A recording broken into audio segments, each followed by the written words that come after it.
Birmingham, Alabama, 1921. A Catholic priest sat on the porch of the rectory next to the Cathedral of St. Paul. He was saying his evening prayers. A Methodist minister walked into the porch, pointed his gun at the priest, and fired 3 shots. The priest was dead in a matter of hours, and the minister was under arrest. But the trial that followed would call into question not just the events of the day, but how far is too far in defense of the accused. It's the History of Murder, and I'm your host, Clare O'Donoghue.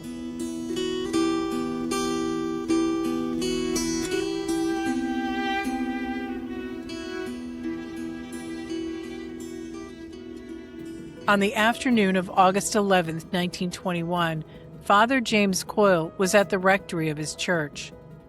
It had been an eventful day, according to Ferris Stevens from the Father James E. Coyle Memorial Project. One day, Father Coyle was with priests at lunch. He got a call from the church, and he said that some couple wanted to be married. And he said, well, who is it? When he was told it was a local tradesman and a woman who had recently converted to Catholicism, Father Coyle had an interesting reaction. He told folks, I'll probably be killed for this. He performed the wedding with his sister as one witness and another person who stayed off to the side to avoid any potential violence. Father Coyle was then, and 3 hours later, he was sitting on his porch, as he always did. Witnesses saw Reverend Edwin Stephenson approach the rectory, acting oddly. People saw Edwin Stephenson walking back and forth nervously, about to approach the porch. And then he walked right up and shot 3 shots, and one of them striking Father Coyle in the head. Right after he shot Father Coyle, he went to the courthouse next door. He turned himself in. He said, I just shot the priest. The murder was shocking, but the trial that followed would be even more outrageous. Before we continue, please remember to leave a comment, like the video, and subscribe to our channel. It will help us continue to make new content. Now, back to the story. Father James Coyle was born in Ireland in 1873 and became a priest at the age of 23. He was ordained in Rome, and he came here as a missionary priest. And so when he came to the Mobile Diocese, which was all of Alabama and part of the Panhandle of Florida then, he was a parish priest, and he had a heart for youth. He was like the rector for this McGill Tulin Institute for Boys, and he was fine there. But in 1904, he would be called to St. Paul's in Birmingham. And in Birmingham, the priest that was here, it was an accident. He was riding his horse. He was like a general Alabama militia, but he's riding his horse. He was thrown for the horse and broke his neck. And so the bishop assigned Father Coyle here. He knew that he was up to it. He was very educated. He was very outspoken and articulate. Father Coyle was 31 when he took the position as pastor. The city he came to had been going through a great many changes in the years leading up to his appointment. In the late 1800s, they found that, and this is the only place in the world where there's all 3 ingredients, all 3 ores to make steel, all in the same place, iron ore, coal, and limestone. And there were huge amounts here. It was huge. I mean, it happened very quickly. People from all over the country came here with so much opportunity here. And a lot of them were immigrants, a whole lot of Catholics. They were Irish, Spanish, German, Maronite, Lebanese, Italian. They all came here in huge numbers. Catholics were welcome to actually church in this property here, and other, they call them 3 main religions then, Catholics, Episcopals, and Methodists then. The city gave them the property so they could have church. But there was another group in the city, less welcoming to the new residents. You had the immigrants and Catholics, and then you had, right alongside of them, then you had the Klan, who treated those groups with violence, and they were intimidated, and their businesses were boycotted. My grandfather was one of those. Father Coyle began speaking out against the intimidation used against Catholics and immigrants. But he came from Ireland, where they have religious and ethnic prejudice there, and he was not going to put up with it here. The church was not a political machine, but an institution founded by Christ to save men's souls. But when we are assailed as unfit, we must protest, or we are mere jellyfish, unworthy of the name of men. He would defend his faith and his native Ireland in the paper all the time, and that made the Klan livid. He was the face of Catholicism, and it got to a point where the bishop was approached by the FBI, and the FBI said, "We have credible threats that people are wanting to burn St. Paul's to the ground." As the Klan began to accuse the Pope of working against the Allies in World War I and stockpiling arms for a Catholic takeover of Washington, Father Coyle went farther than just editorials.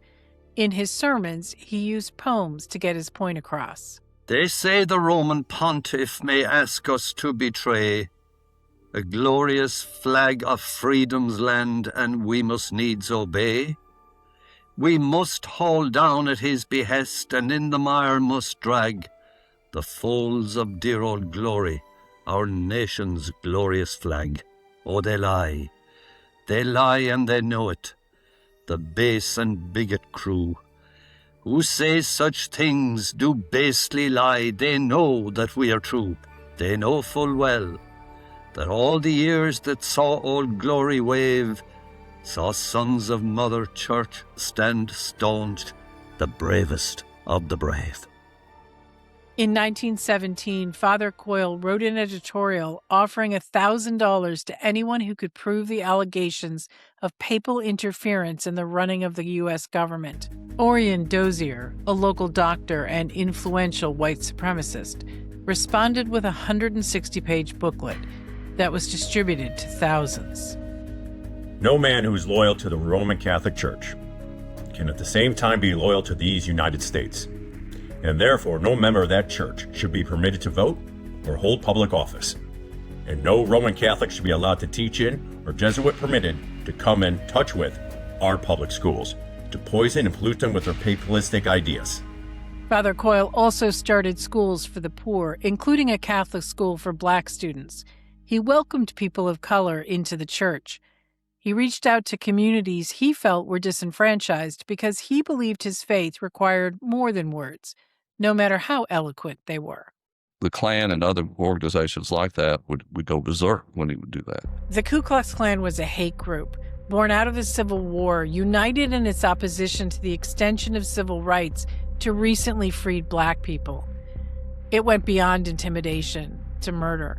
By the 1920s, they had expanded their target groups to include Catholics, Jewish people, and immigrants. A Klan member and Methodist minister named Edwin Stephenson had another reason to hate Father Coyle. The intersection of these two ministers' lives was Stephenson's daughter was very interested in the Catholic faith. His daughter Ruth, his only child, would go down the street from her house to the St. Paul's Church. People used to sit on their front porches at one time. Everybody, that's what they did. So it was on like a main street, and so anybody could walk up and talk to him. Once, when Father Coyle was sitting on the rectory porch, Ruth stopped to ask him questions. And that made her father livid. And so he said, if you ever convert, I'll kill the priest.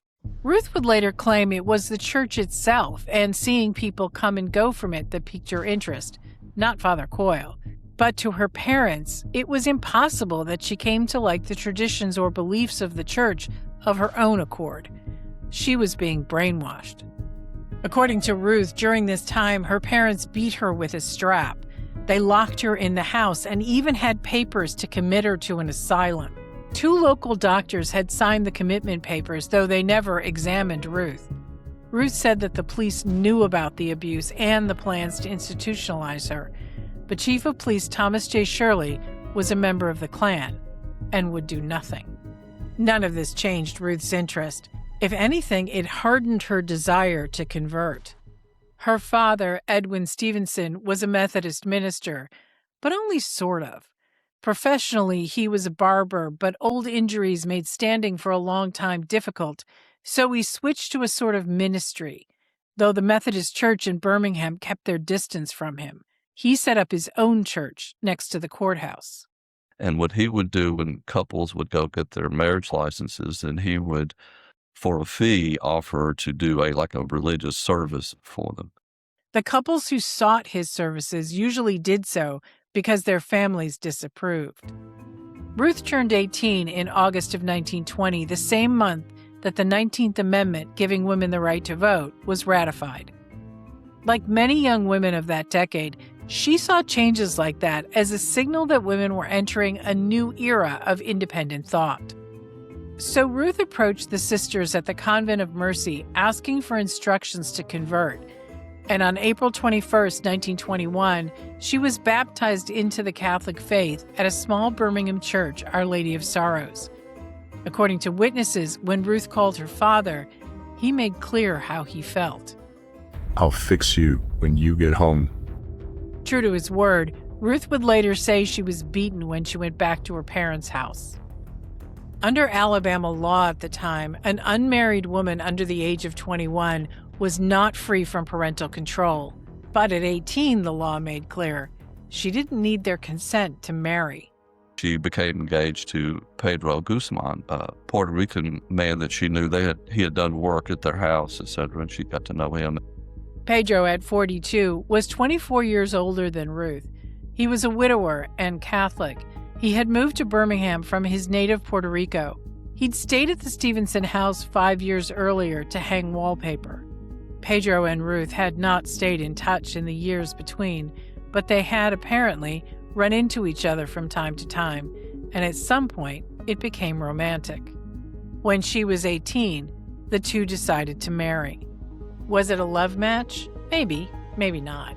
But it did allow Ruth to leave her parents' control and abuse. They planned to marry at a church about an hour away from Ruth's home, but the priest wasn't available, so they made a last-minute decision to call Father Coyle and ask him to perform a secret ceremony. So he married them, and you have to have two witnesses to witness a marriage. And so one of them was his sister, Father Coyle's sister, who had come with him from Ireland, and one other person. Edwin Stephenson found out quickly that his daughter had married. He took a gun and walked over to the rectory, where he found, as expected, Father Coyle. He was always sat on his porch and he read his breviary, which is a collection of scriptures and prayers that priests and others read through the day. And so everybody knew where he was. Father Coyle would have seen him approach. So would several other people who were standing nearby. They would have seen Stephenson shoot and Father Coyle fall from his chair, bleeding from a head wound. He survived until he got to St. Vincent's Hospital. He was given last rites, but he died. When word got out, there was an outpouring of sympathy from Protestant groups in Alabama. Everyone was devastated. It was the largest funeral ever in history of Birmingham. Among the mourners who lined up on the streets to see Father Coyle's casket was Ruth Stephenson Guzman. The case became national news, and while her father was in jail, Ruth was hounded by the press, and the marriage to Pedro appeared to have fallen apart. The Klan began to quickly help Stephenson by raising money at various cities in Alabama, and just as quickly, they began to spend that money. The Klan hired Hugo Black to get him off. 35-year-old Hugo Black was a successful lawyer.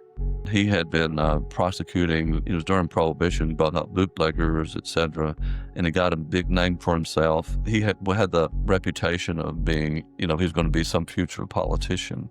And so he wasn't a Klansman at that time, now that his four other associates were. But he was openly anti-Catholic. Black had two problems with the case. First, there were witnesses who saw Stephenson shoot Father Coyle. And secondly, Stephenson had confessed just minutes after the shooting. So now Stephenson changed his story. And he said that Father Coyle jumped at him and they tussled, and he thought Father Coyle was going to go for a gun, and so he shot him. Well, there were witnesses. There was no gun. When the ambulance arrived, there was a rocking chair that had been tossed. Evidence, Hugo Black said, that there had been a fight. Prosecutor Joe Tate felt he had a simple case. It was not the spur-of-the-moment self-defense that Stephenson now claimed. He had gotten his gun, walked down the street, and shot an unarmed man 3 times.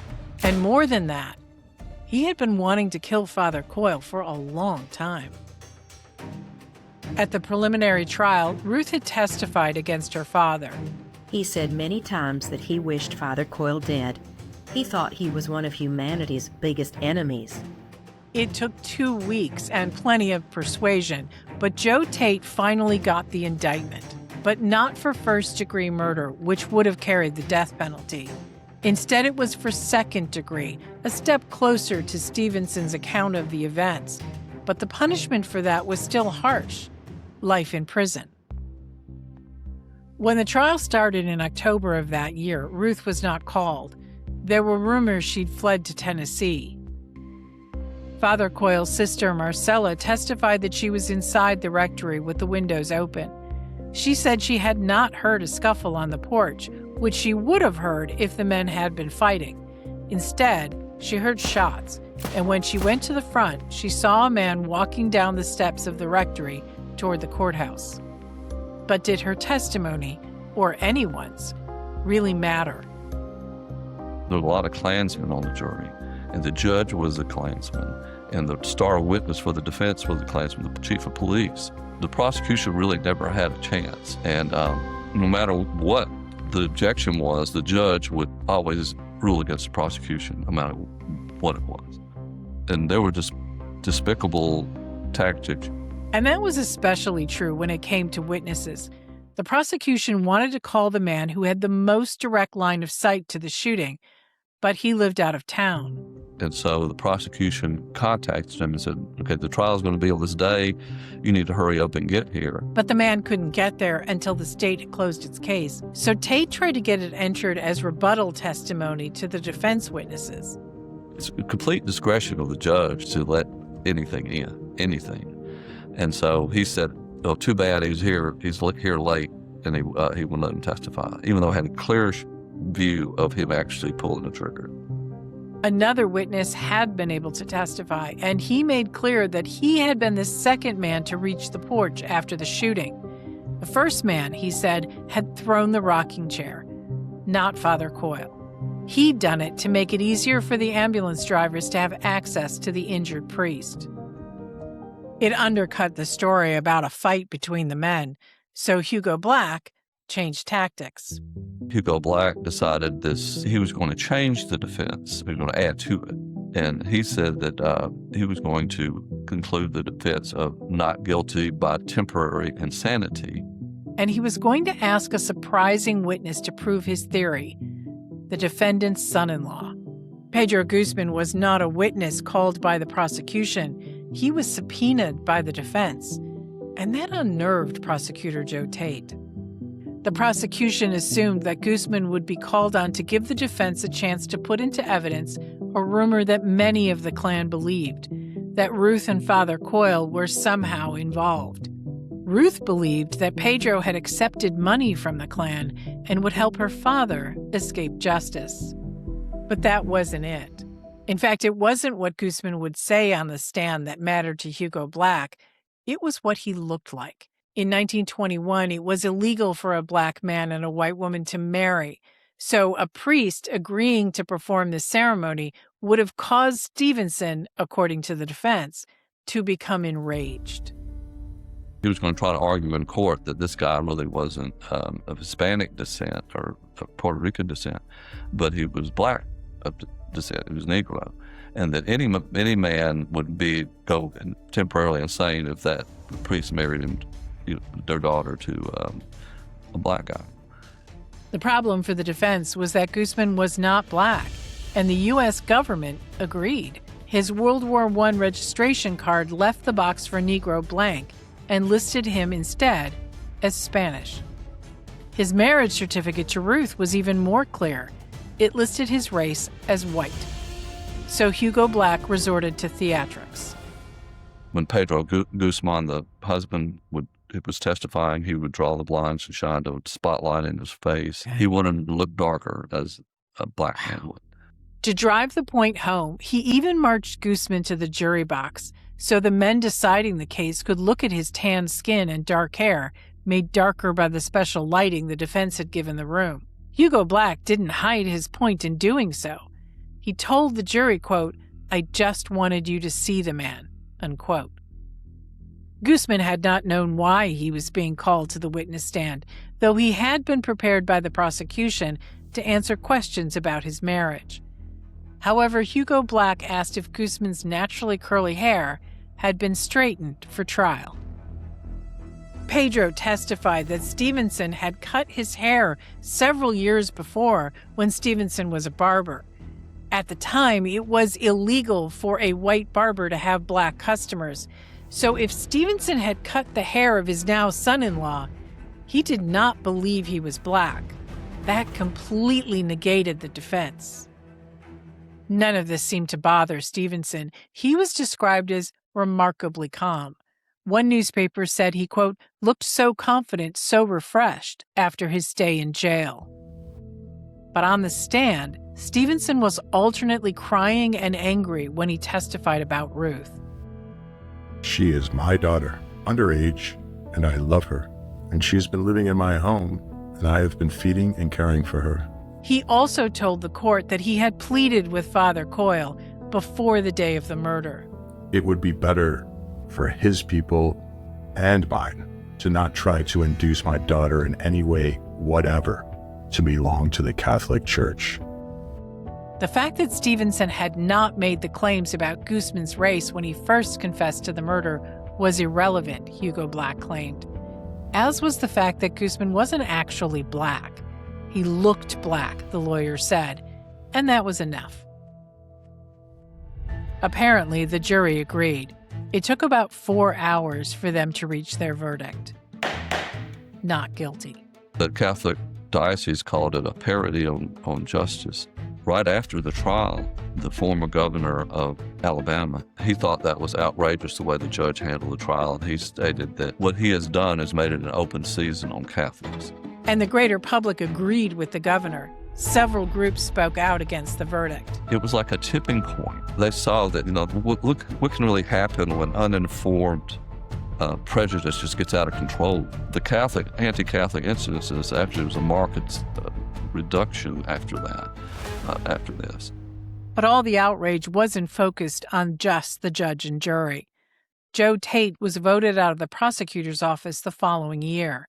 Not just by people who didn't like that he had gone after a Klan member, but by supporters of Father Coyle as well, among them Ruth Stephenson Guzman. She said she had been in Birmingham during the trial and expected to be called, but the prosecution hadn't called her. Tate never explained why.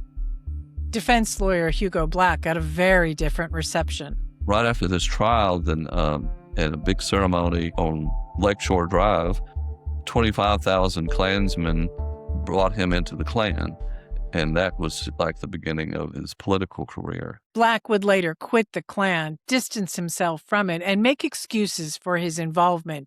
He would say at one point that he joined the Klan because he was, quote, a joiner, unquote. The question haunted him for years, but it did not stop him.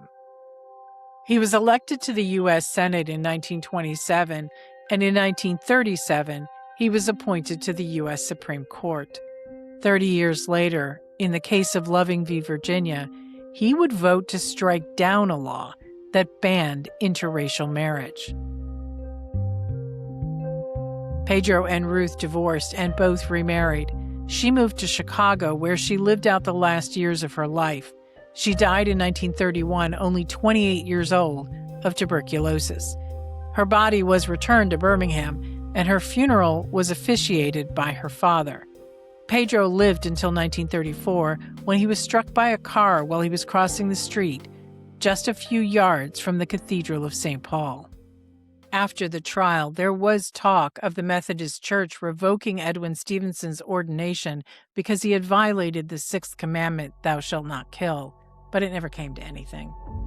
He continued his ministry, making his living by marrying couples who did not have anyone else willing to perform the ceremony.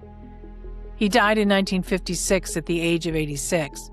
By the end, he tired of talking about the murder of Father Coyle, telling one reporter, "Don't rake up old things." Father Coyle is buried in Birmingham, but his story is not forgotten. There is a movement to have him canonized as a martyr to his faith. He was for the face of Catholicism. That's why he became a target, because he articulated the Catholic faith in such a way that it would help others to defend the faith. And it was up against an evil organization, but he did not back down. What do you think about this case? Please comment below. And if you liked this story, please subscribe to the channel, hit the like and notification buttons, and let us know if there are any cases you'd like us to cover.